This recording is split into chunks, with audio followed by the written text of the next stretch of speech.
Hi, friends. It's Miss Allie. Today we're going to have another read aloud. The story we are going to read today is called Amazing Grace by Mary Hoffman, illustrated by Caroline Bitch. This story is about a girl named Grace that really learns the importance of speaking her truth. As you're listening, I want you to think about if you can make any connections to Grace. If things she does reminds you of you and who you are. Let's get started. Grace was a girl who loved stories.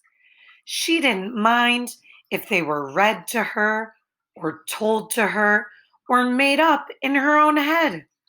She didn't care if they were from books or movies or out of Nana's long memory. Grace just loved stories. And after she had heard them, and sometimes while they were still going on, Grace would act them out.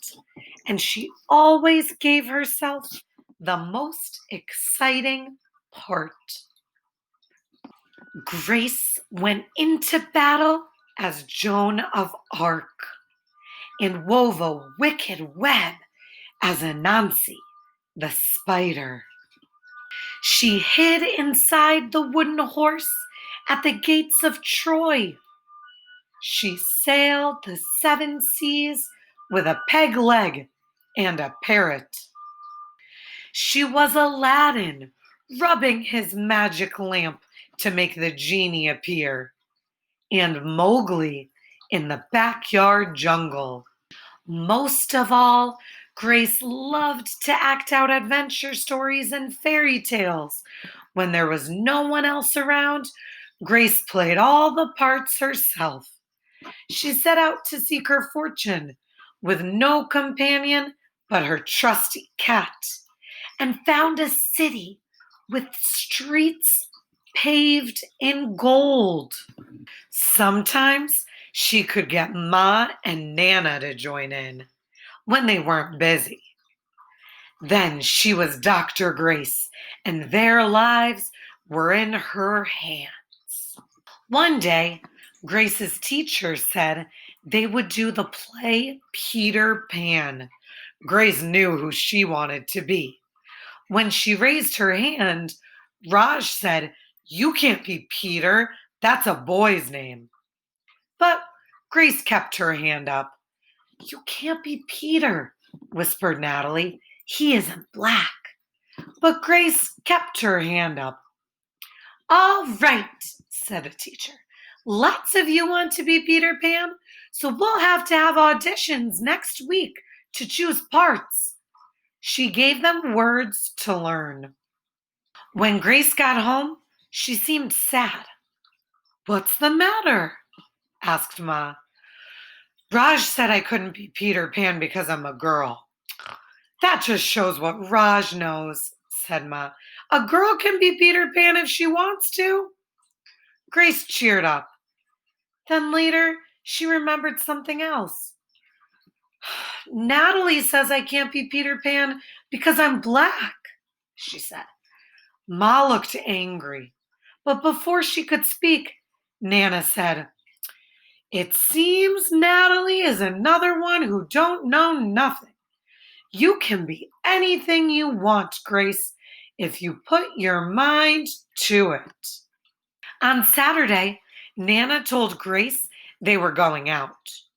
In the afternoon, they caught a bus and train into town. Nana took Grace to a grand theater.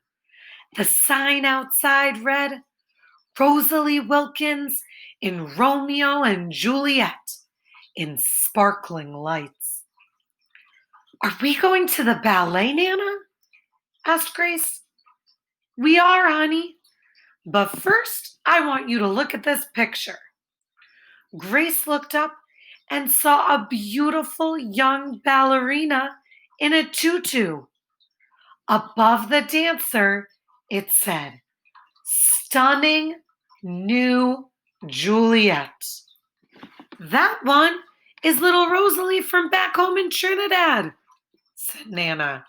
Her Granny and me, we grew up together on the island.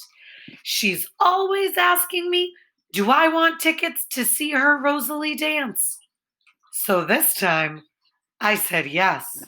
After the ballet, Grace played the part of Juliet, dancing around her room in her imaginary tutu. I can be anything I want, she thought.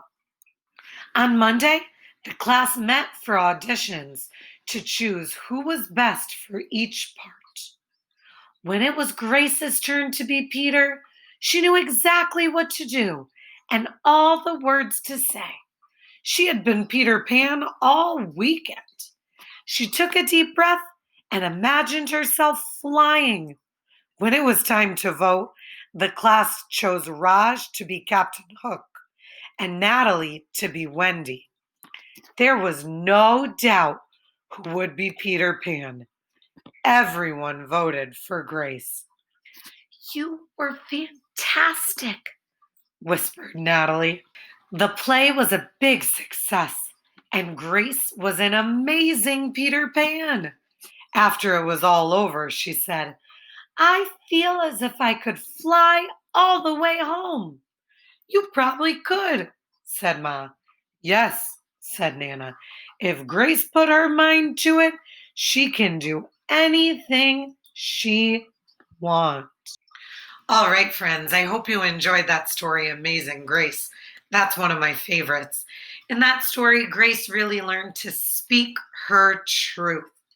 What does that mean to you? Think in your brains.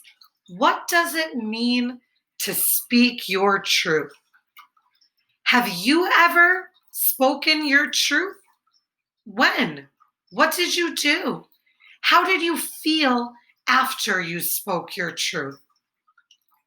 See you next time. Bye, friends.